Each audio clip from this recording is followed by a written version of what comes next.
On the day of their 5th anniversary, Vianne Brown looked his wife in the eye and handed her divorce papers with a smirk, claiming she wasn't CEO material. He saw her darned socks and frugality as signs of failure, completely blind to the reality that the woman sitting across from him was the secret sole heir to the Sinclair banking dynasty. Vianne thought he was trading up, but the moment he signed those papers, he did more than end a marriage. He declared war on the only financial lifeline he had. The waiter at Le Bernardin poured the vintage Pinot Noir with a practiced silent grace. It was a 2015 Domaine de la Romanée Conti, a bottle that cost more than Lydia's first car. Vianne Brown didn't even look at the label. He was too busy checking the reflection of his Rolex Daytona in the knife. "Happy anniversary, Vianne," Lydia said softly. She was wearing a navy blue dress she'd bought off the rack at Macy's 3 years ago.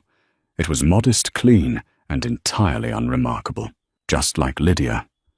Or at least that's what Vianne told himself every time he looked at her these days. Vianne looked up, flashing that charming, practiced smile that had graced the cover of Forbes 30 Under 30 last month. "Happy anniversary, Lyd." He didn't reach for her hand. He reached into his suit jacket, a bespoke Tom Ford that fit him like armor, and pulled out a thick manila envelope. He placed it on the crisp white tablecloth, right between the candle and the untouched bread basket. Lydia looked at the envelope, then up at his eyes. Her expression didn't change. There was no gasp, no tearing up, just a stillness that Vianne mistook for stupidity. "I got you something too," she whispered, reaching for her purse. "Wait," Vianne said, his voice dropping an octave, putting on his serious CEO face.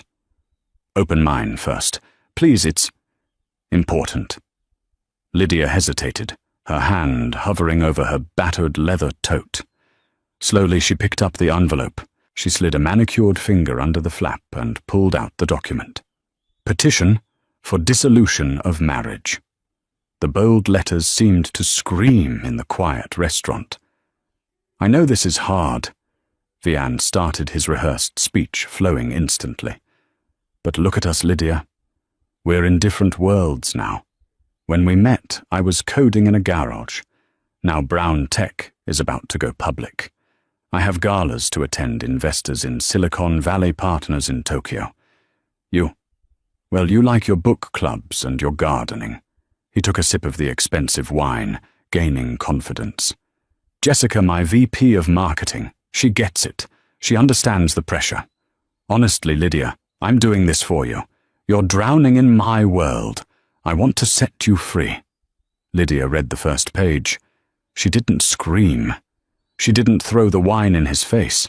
She simply asked, "Jessica, the blonde with the Wharton MBA who laughs too hard at your jokes." Vianne stiffened. "She's a brilliant strategist. And yes, we're together. I didn't want to lie to you anymore." Lydia nodded slowly. She placed the papers down. "You want a divorce because I don't fit your image, Vianne, because I'm plain. It's not just looks, Lydia. It's class." Vianne said, his cruelty leaking out. "You're a sweet girl from Ohio, but I need a partner who can walk into a room and command respect. I need someone with a pedigree, someone who understands power." The irony was so thick it nearly choked her. Lydia looked down at her simple hands. Hands that had signed checks to keep his startup afloat during the lean years checks, routed through shell companies so his fragile ego wouldn't bruise. "The prenup," Lydia said quietly. Vianne scoffed. "Don't worry, I'm generous. I'm letting you keep the house in Jersey, the Audi, and I'll give you a monthly stipend for 2 years. But the company, the IP, that's mine. You signed the prenuptial agreement 5 years ago, Lydia. What's mine is mine. What's yours? Well, you didn't have anything then, and you don't have anything now. He slid a Mont Blanc pen across the table. "Sign it, Lydia. Don't make a scene. Let's handle this like adults." Lydia picked up the pen. She looked at him one last time, searching for a trace of the man she had fallen in love with, the humble dreamer who just wanted to change the world. He was gone, replaced by this hollow suit who thought he was a king because he had a few million in venture capital. "Okay," she whispered. She flipped to the back page and signed her name with a steady hand. Lydia Brown. "Thank you." Vian let out a breath he didn't know he was holding. He snatched the papers back, checking the signature. "You're doing the right thing." Lydia stood up. She didn't touch her food. She didn't touch her wine. "I was going to give you my gift," she said, her voice devoid of emotion. "But I think you just gave me the best gift of all, Vian." "So, what was it?" he asked, distracted, already texting Jessica under the table. "I was going to tell you that my father is finally coming to town to meet you," Lydia said. "Arthur. He wanted to discuss the Series B funding personally." Vian laughed, a harsh, barking sound. "Your dad. The retired mechanic, Lydia. I'm looking for $10 million, not an oil change. Give him my best, though." Lydia smiled. It was a cold, terrifying smile that Vian had never seen before. "Goodbye, Vian." She walked out of the restaurant. As she stepped onto the busy New York street, she pulled her phone from her purse and dialed a number she hadn't called in 5 years. "Daddy," she said into the phone. "It's done. You can cut the lines." The packing took less than 2 hours. Vian stayed at a hotel that night, the Four Seasons, naturally likely with Jessica, so Lydia had the house to herself. It was a sprawling modern mansion in the Palisades, cold and grey, filled with furniture Vian had hired a designer to pick out. It never felt like home. Lydia didn't take the jewelry Vian had bought her guilt gifts for missed birthdays.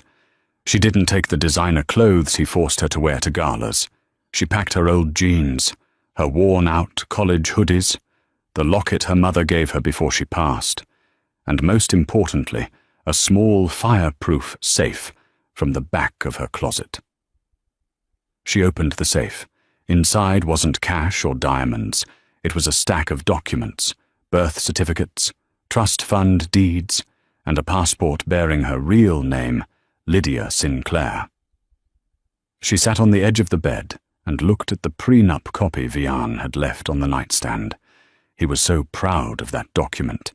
He had his lawyers draft it to ensure that if his company took off this nobody girl, couldn't take half his billions. He had insisted on a total separation of assets clause. Whatever is acquired by a party remains the sole property of that party. Neither spouse has any claim to the familial wealth or inheritance of the other. He thought he was protecting his millions. He didn't realize he had just protected her billions. Lydia was the only daughter of Arthur Sinclair. In the world of finance, names like Zuckerberg or Musk were new money. The Sinclairs were the bedrock. They owned the banks that loaned money to the billionaires. They owned shipping lines, real estate empires in London and Dubai, and hold vast reserves of gold bullion. When Lydia met Vian, she was trying to escape that suffocating weight. She wanted to be seen for her, not her checkbook. So she became Lydia Smith. She lived simply. She fell in love with a struggling coder. And when he couldn't make payroll 3 years ago, it was Lydia who called her father's private asset manager. "Buy his debt," she had told the manager. "Route it through a shell company in the Caymans, or call it Apex Ventures. Make sure he never knows it's me." For 3 years, Apex Ventures had been the silent hand feeding brown tech. Lydia zipped up her duffel bag. Her phone buzzed. It was a text from Vian. "Vian, I'll send the movers for the furniture next week. Please be out by noon tomorrow." Jessica wants to measure for drapes. Lydia didn't reply. She walked out to the driveway. She didn't take the Audi. Instead, a black Lincoln Navigator with tinted windows was waiting at the curb. A man in a dark suit stepped out and opened the back door. "Good evening, Ms. Sinclair," the driver said, bowing his head slightly. "Your father is waiting at the airstrip. The jet is fueled." "Thank you, James," Lydia said, sliding into the leather interior. "Where to after the meeting with your father, Mum?" Lydia looked back at the house one last time. The house where she had tried to build a normal life. The house where she had been told she wasn't enough. "The Hamptons estate," she said, "and James, call the legal team at Harrington and Associates. Tell them I want to activate the clean slate protocol regarding Brown Tech." "Immediately, Mum." As the car pulled away, Lydia didn't cry. The plain housewife was gone. The Empress had returned. 1 week later, Vian Brown walked into the Brown Tech headquarters like he owned the building, which technically he felt he did. The divorce was moving smoothly. Lydia had disappeared without a fight, just as he predicted. No drama, no screaming lawyers. She had just vanished. Weak, he thought. She always was weak. He walked into the conference room. Jessica was there looking stunning in a red Prada dress, sitting at the head of the table. The board members were gathered. Today was the day they were supposed to finalize the Series B funding with Apex Ventures. That $50 million injection would propel them to IPO. "Good morning, everyone," Vian boomed, pouring himself a coffee. "Let's get this signed. I have a tea time at noon." "Vian," said heavy-set man, the CFO, looking pale. "We have a problem." Vian paused. "What problem did the servers crash?" "It's Apex Ventures." The CFO said, his hands shaking as he held a tablet. "They pulled out." The room went silent. "What do you mean they pulled out?" Vian laughed nervously. "We have a term sheet. It's a formality. They didn't just pull out of the Series B, Vian. They called in their loans." Vian froze. "Loans? What loans?" "The bridge financing from 3 years ago, the operating capital from last year, the emergency line of credit from last month." The CFO was sweating now. "Apex Ventures holds 80% of our debt. The terms stated that the debt was callable at will by the creditor. We all signed it because we were desperate and they were friendly."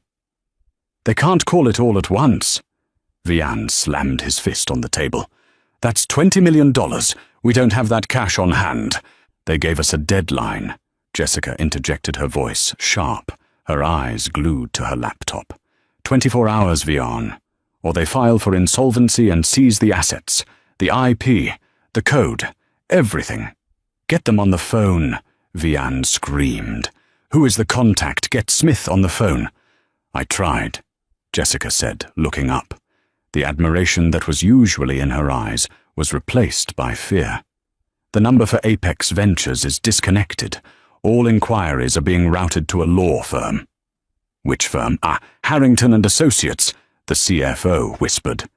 Vian felt the blood drain from his face. Harrington and Associates wasn't just a law firm. They were the pit bulls of Wall Street. They represented the royal family oil tycoons and the Sinclairs. "Why would Harrington be involved with a Cayman shell company?" Vian muttered. "There's more," Jessica said, standing up. "We just lost the cloud server contract." "What?" Vian spun around. "That's our biggest revenue stream. The client sent a termination notice this morning, effective immediately. They cited instability in leadership." "I am the leadership," Vian roared. "I am the most stable CEO in this sector." "Vian," Jessica said, her voice trembling. "The client who cancelled. It's Sinclair Maritime, the global shipping giant." Vian stopped. The name rang a bell. "Sinclair. Your dad, the retired mechanic." He remembered Lydia's words at the restaurant. My father, Arthur, wanted to discuss the Series B funding. No, it was impossible. Lydia was Lydia Smith. Her dad fixed cars in Dayton, Ohio. He had seen photos of him in greasy coveralls. It's a coincidence, Vian said, wiping sweat from his forehead. Lots of people are named Sinclair. Okay, look, we fix this. We need a new investor. Fast. Who? The CFO asked. Apex has flagged us as high risk. No bank will touch us. Ethan Caldwell, Vian said. The room groaned. Ethan Caldwell was a shark, a corporate raider. He bought distressed companies, stripped them for parts, and left the carcasses to rot. He was also Vian's sworn enemy from business school. He's the only one with liquid cash who moves fast enough, Vian said, buttoning his jacket. I'll go to him. I'll offer him equity, a lot of it. We just need to survive the week. Vian, if you go to Caldwell, he will eat you alive, Jessica warned. I don't have a choice, Vian snapped at her. Unless you have $20 million in your Prada bag, Jessica, shut up and let me handle this. Jessica's eyes narrowed, the first crack in the paradise. Vian stormed out of the office. He grabbed his phone and dialed Ethan Caldwell's number. It rang twice. Well, Ethan's smooth, mocking voice answered. Vian Brown, to what do I owe the pleasure? Finally decided to sell me that algorithm. I need a meeting, Ethan. Tonight? Vian said, trying to sound authoritative, but sounding desperate. Tonight, I'm afraid I'm busy, Ethan drawled. There is a private gala at the Metropolitan Museum, the Sinclair Foundation Charity Ball, very exclusive, but I suppose I could get you a guest pass, if you're willing to beg. Vian gritted his teeth. I'll be there. Good. Wear a tuxedo, Vian, and try not to look so bankrupt. See you at 8. Vian hung up.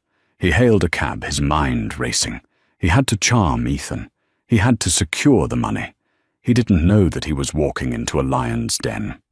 And he certainly didn't expect that the lion tamer would be the woman he just divorced. The Metropolitan Museum of Art was transformed into a fortress of light and glass. A red carpet, thicker and plusher than the one at the Oscars, stretched up the iconic stairs, flanked by velvet ropes and photographers whose flashbulbs popped like distant lightning. Vian stepped out of his Uber Black. He couldn't secure a limo on such short notice, and adjusted his tuxedo. It was the same tux he wore to his wedding, though he'd never admit that to anyone. He felt small. Usually Vian Brown walked into a room and owned it. But here he was, a minnow in a tank of megalodons. He scanned the crowd. He saw a senator from New York laughing with a tech giant from Silicon Valley. He saw an oil baroness clinking glasses with a royal duke. This was old money, the kind of money that didn't yell. It whispered, and empires crumbled. Vian, over here. Ethan Caldwell was standing near a massive Egyptian statue, holding a glass of amber liquid. Ethan looked effortless. While Vian was sweating through his starch, Ethan looked like he was born in a tuxedo. Ethan, Vian said, rushing over, extending a hand. Thank you for getting me in. We need to talk numbers. Ethan didn't shake his hand. He just smiled, a cruel curl of the lip. Relax, Brown. Drink first. Business later. Besides, you haven't seen the main event yet. I don't care about the event, Vian hissed, leaning in. I need $20 million by tomorrow morning. I'll give you 15% equity in Brown Tech. Ethan laughed loud enough that heads turned. 15% Vian by tomorrow morning. Your company won't be worth the paper the stock certificates are printed on. I hear Apex Ventures is foreclosing. Vian froze. How do you know that? Everyone knows. Ethan swirled his drink. Bad news travels fast in this room.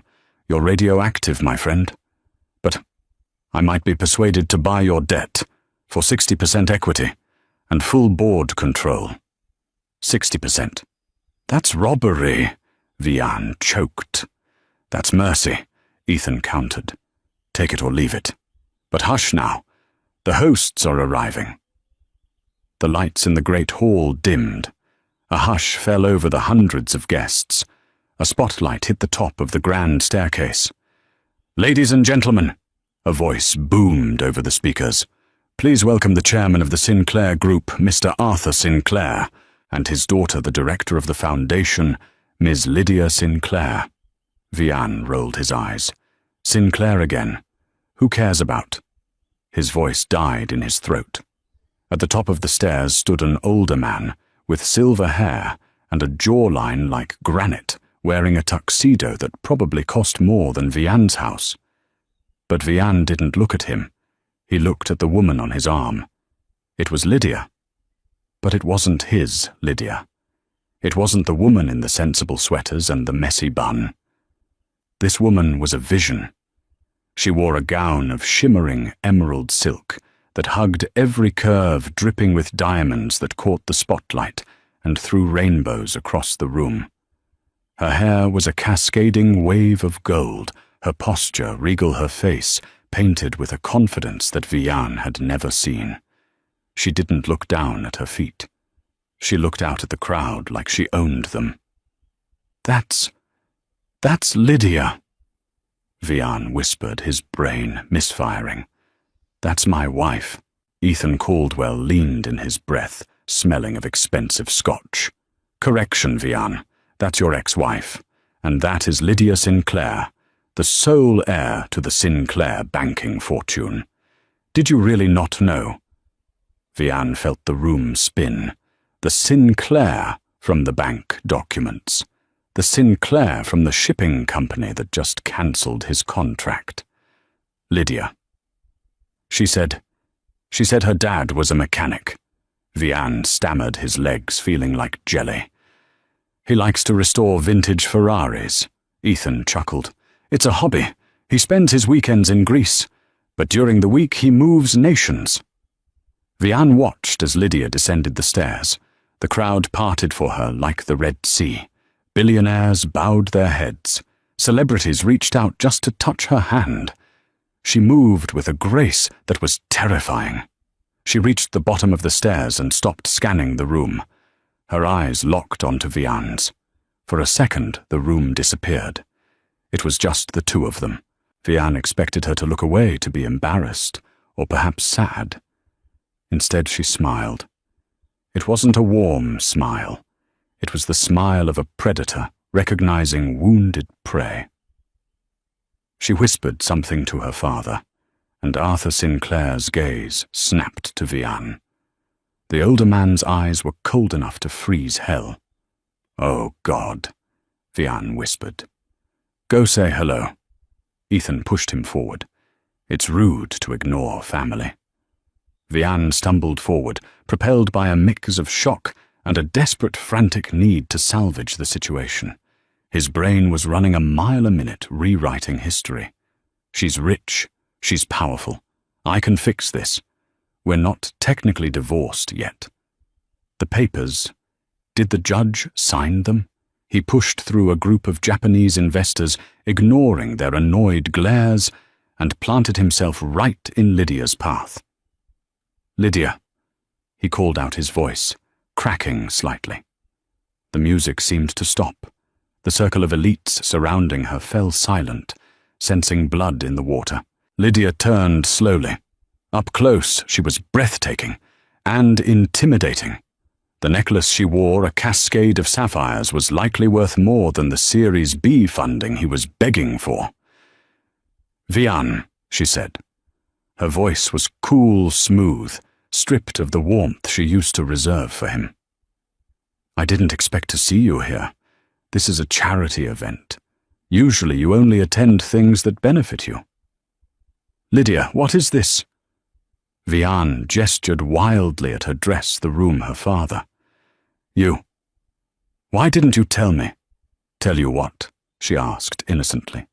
That my family has money. Would it have mattered? Vian. Would you have loved me more? Vian faltered. We're partners, Lydia. Secrets. Secrets destroy marriages. No, Vian. Contempt destroys marriages, she corrected him. And you had plenty of that. You told me I wasn't CEO material. You told me I didn't understand power. She took a step closer, her heels clicking on the marble floor. She towered over him, not in height, but in presence. Do I look like CEO material now? Lydia, please.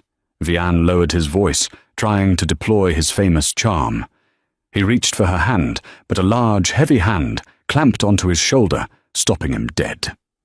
It was Arthur Sinclair. The grip was like iron. This wasn't the grip of a soft banker. It was the grip of a man who worked with his hands. I believe the lady has finished speaking with you, Arthur rumbled. His voice was deep, gravelly, and terrifying. Vian looked at the man he had mocked just days ago. Arthur, Mr. Sinclair, there's been a misunderstanding. I have the utmost respect for your daughter. Respect? Arthur laughed, a short, sharp sound. I saw the divorce papers, son. I saw the stipend you offered her. $2,000 a month. My daughter spends that on flower arrangements. I didn't know, Vian pleaded. She told me you were a mechanic. I am, Arthur said, a dangerous glint in his eye. I fix things that are broken, and I scrap things that are useless. Right now, Vian, you're looking a lot like scrap metal. Vian pulled away from the grip, straightening his jacket, trying to regain some dignity. Look, this is personal, but business is business. Mr. Sinclair, your company Apex Ventures is holding my debt. If you call it in, you destroy a promising company. You destroy value. It's bad business. Lydia laughed. It was a genuine, amused laugh that cut Vian deeper than any insult. Oh, Vian. She shook her head. You still don't get it. Apex Ventures wasn't an investment fund. It was a piggy bank. My piggy bank. Vian blinked. What? I authorized every loan. Lydia revealed her eyes, dancing with triumph. When no bank in the city would touch your spaghetti code, I told Daddy to fund you. When you needed payroll, I wrote the check. Apex isn't calling in the debt because of market volatility. I'm calling in the debt because I'm done paying for your ego. The realization hit Vian like a physical blow. The genius of Brown Tech, the financial wizardry. It was all her. It had always been her. He hadn't been a self-made man. He had been a kept man. You can't do this, Vian whispered, his face pale. The prenup. The prenup you wrote, Lydia smirked. The one that says separate assets. It works both ways, darling. My billions are mine. Your debt, that's all yours. She leaned in close, her lips brushing his ear, so only he could hear the final nail in the coffin. And by the way, I saw Jessica earlier. She was asking Ethan Caldwell for a job. She told him her current boss was dead weight. Sounds familiar, doesn't it? Lydia pulled back, dismissed him with a wave of her hand, and turned to her father. Come on, Daddy. The governor is waiting for us. Arthur gave Vian one last look, a look of pure pity, and turned away. Vian stood alone in the middle of the crowded hall. The photographers, realizing something dramatic had just happened, turned their lenses toward him. Flashbulbs erupted in his face, blinding him. He felt stripped naked, exposed. He looked around for an ally. He saw Ethan Caldwell raising a glass to him from across the room, mouthing the words, 60%. Vian realized with a sinking heart that 60% was now a fantasy. He wouldn't even have that. He was going to lose everything. And the woman who could have saved him, the woman he had discarded like trash, was the one holding the match. The fall of Vian Brown didn't happen with a whimper. It happened with the deafening roar of a landslide, burying him under the weight of his own hubris. The morning after the gala, the sun rose over Manhattan with a cruel, cheerful brightness. Vian woke up in his suite at the Four Seasons, a pounding headache, reminding him of the excessive scotch he had consumed after Arthur Sinclair had publicly eviscerated him. But as he splashed cold water on his face, looking at his bloodshot eyes in the marble vanity mirror, the denial began to set in. He was Vian Brown. He was a visionary. He had talked his way out of bankruptcy before. He would do it again. The Sinclairs were just trying to scare him. It was a negotiation tactic. That's all it was. Shower. Suit. Coffee. War room. He muttered to himself, executing his morning routine with robotic precision. He put on his favorite charcoal grey suit, the one he wore for his Fortune magazine cover shoot, and tied his tie with a perfect Windsor knot. He needed to look invincible. He didn't check his phone. He didn't want to see the notifications. He just needed to get to the office and rally the troops. But the war was already over. When the Uber pulled up to the glass and steel tower that housed Brown Tech, Vian noticed something odd. There was a lack of movement. Usually at 8:30 a.m., the lobby was a hive of activity interns juggling coffee trays, developers rushing to stand-up meetings. Today it was still. Vian strode to the turnstiles, flashing his signature smile at the security guard, a man named Miller, whom Vian had walked past for 3 years without ever learning his first name. "Morning, Miller," Vian said, tapping his access card against the reader. Beep. A harsh red light flashed. Vian frowned. He tapped it again. Beep. Must be a glitch, Vian muttered, annoyed. "Miller, buzz me in, would you? I have a board meeting in 10 minutes. Miller didn't move. He stood behind the console, his arms crossed his face, an unreadable mask of stone. "I can't do that, Mr. Brown." "Excuse me," Vian scoffed, leaning over the desk. "I'm the CEO of this company. Open the gate." "You were the CEO!" A voice boomed from the direction of the elevators. Vian spun around. Standing there wasn't his assistant or his VP. It was a man in a windbreaker, with huge yellow letters on the back, U.S. Marshal. Beside him stood 2 uniformed officers, and a woman in a severe black suit, holding a stack of files. "Vian Brown?" the Marshal asked, stepping forward. "Yes, but I don't understand. This building is now a seized asset under the jurisdiction of the Federal Bankruptcy Court." The Marshal stated, his voice echoing in the silent lobby. "We are executing a foreclosure order on behalf of the primary creditor, Apex Ventures." "Foreclosure?" Vian laughed, a high-pitched, hysterical sound. "That's impossible. We have a 30-day grace period. I know the law." The woman in the black suit stepped forward. "Actually, Mr. Brown, you signed a waiver of that grace period in the Series A bridge loan agreement 3 years ago. Clause 14. Section B. In the event of a material breach of trust or leadership instability, the creditor reserves the right to immediate asset forfeiture." "Material breach of trust?" Vian spat.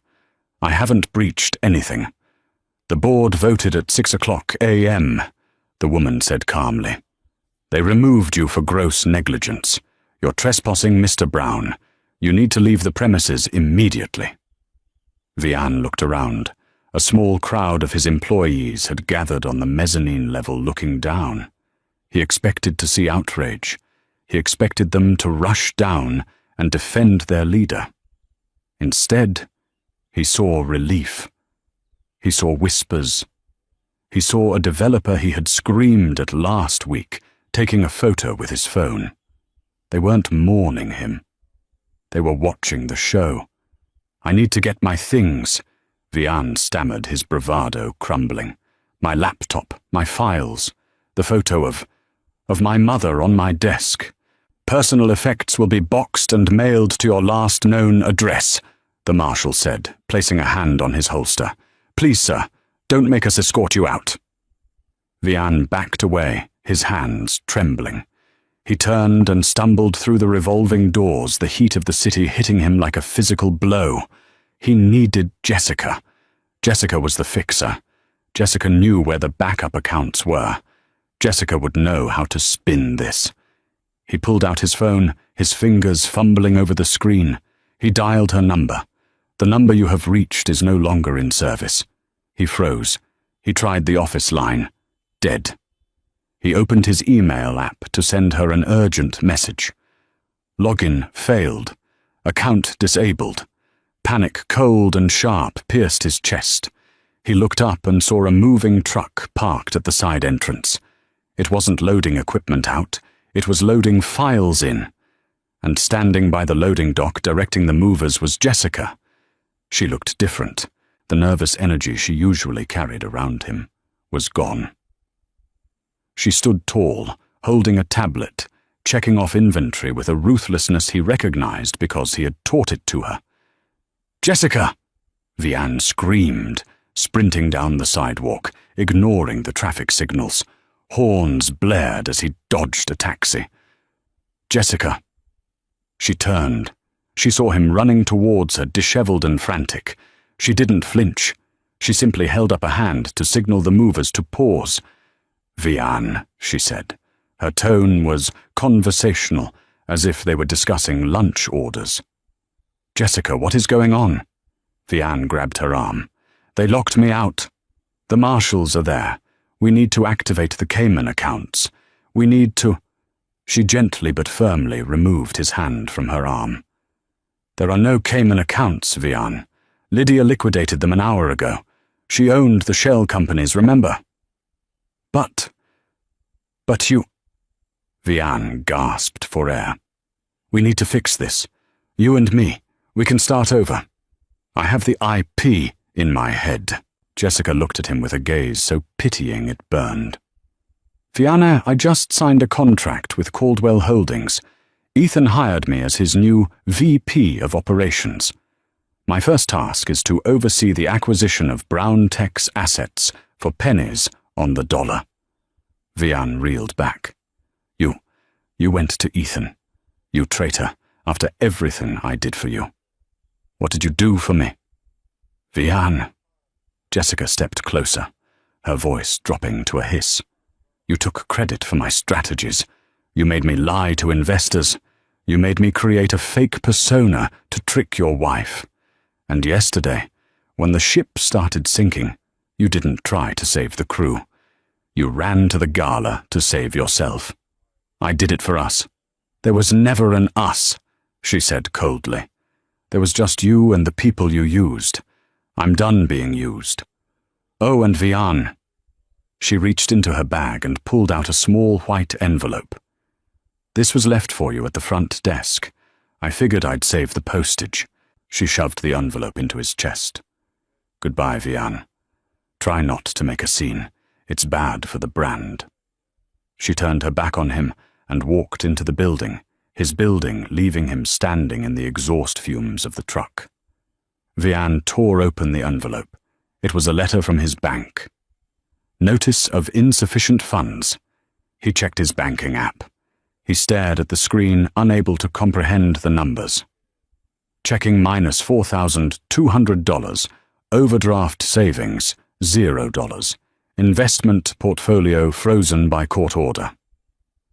"No," he whispered. "No, no, no." He was thirsty. His throat felt like sandpaper. He walked into a nearby Starbucks, dazed.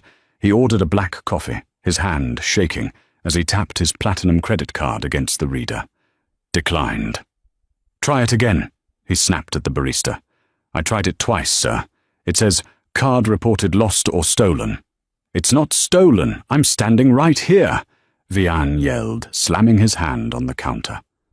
The shop went quiet. People stared. The great Vian Brown fighting with a teenager over a $3 coffee. He left the coffee on the counter and ran out. He had to get home. He had cash in the safe at the mansion. He had watches he could sell. He had the Audi. He took the subway, the humiliation burning his skin back to the Palisades. It took 2 hours. By the time he walked up the long, winding driveway to his estate, the sky had turned a bruised purple. Thunder rumbled in the distance. He reached the front gate. It was closed. He punched in the code 1985. Error. He punched it again. Error. What is happening? He screamed at the keypad. A black sedan was parked in the driveway. A man in a beige trench coat stepped out. It was his landlord, Mr. Henderson. Mr. Henderson. Vian ran to the gate, gripping the iron bars. The gate is broken. Let me in. Mr. Henderson didn't open the gate. He stood on the other side, looking uncomfortable. I'm afraid I can't do that, Vian. I saw the news. The bankruptcy. The fraud allegations. It's a misunderstanding. I just need to get inside. The lease has a morality clause. Vian. And an insolvency clause. Henderson said, holding up a set of keys. I've changed the locks. Your possessions have been removed.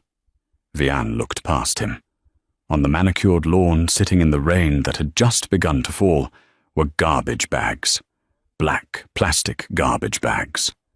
My things, Vian whispered.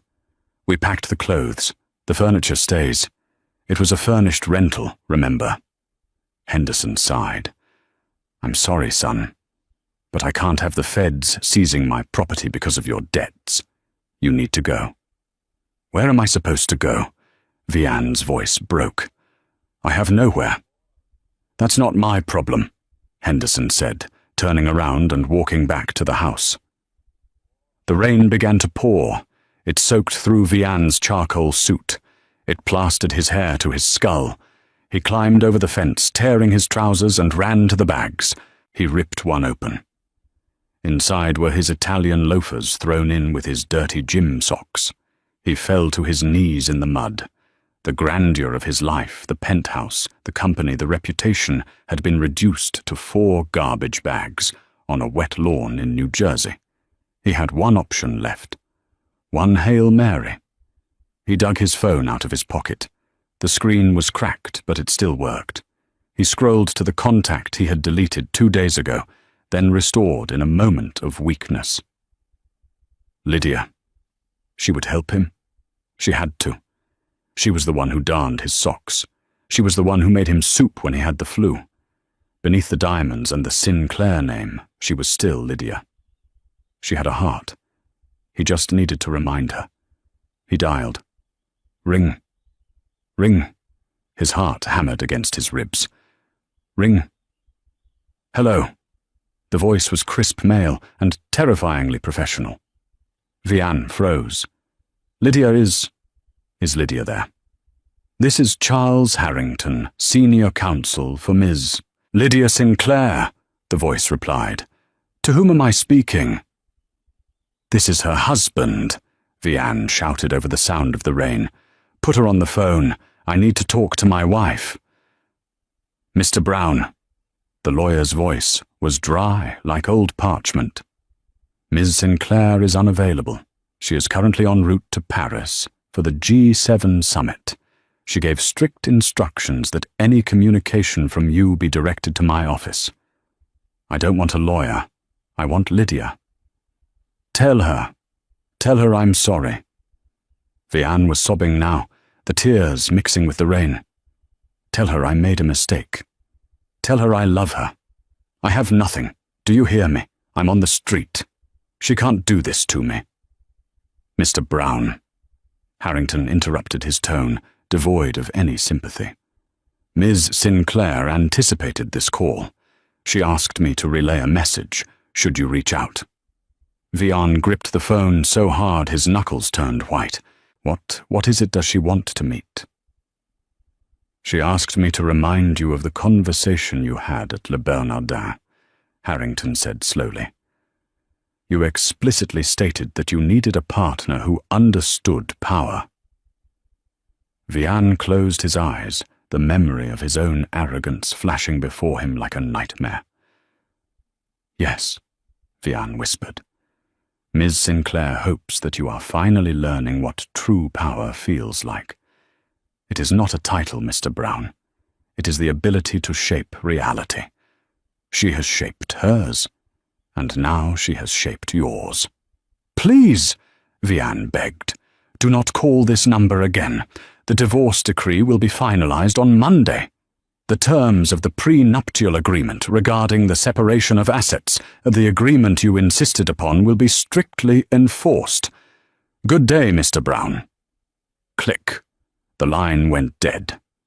Vian stared at the phone. The screen flickered and then went black as the battery died. He sat alone in the mud, surrounded by his trash bags. The massive iron gates of the mansion loomed over him, locking him out of the paradise he thought he deserved. He curled into a ball, shivering violently as the weight of the billion-dollar empire he had thrown away crushed him into the earth. He was finally free, just like he asked, and it cost him everything. 12 months later, the air conditioner in the back of Quick Fix Electronics rattled like a dying engine, dripping condensation onto the linoleum floor. The shop, tucked away in a strip mall in Queens, between a laundromat and a discount dollar store, smelled of burnt solder and stale coffee. Vian Brown sat on a stool that wobbled every time he shifted his weight. He adjusted the magnifying lamp over the workbench, his eyes squinting at the cracked motherboard of a third-generation tablet. "Come on," he whispered, his hand steady, but his spirit broken. Just bridge the connection. His hands, the same hands that used to sign million-dollar contracts at the Ritz-Carlton, were now dry-cracked and stained with flux. He wasn't wearing a bespoke Tom Ford suit anymore. He was wearing a polyester blue polo shirt that was a size too big, with a name tag pinned crookedly to the chest, Vian, Service Tech. The bell above the door chimed a harsh electronic ding that made Vian flinch. "Hey, anyone working here?" a voice shouted from the front. Vian sighed, putting down his soldering iron. He wiped his hands on a rag and walked to the front counter. Standing there was a young man in his mid-20s.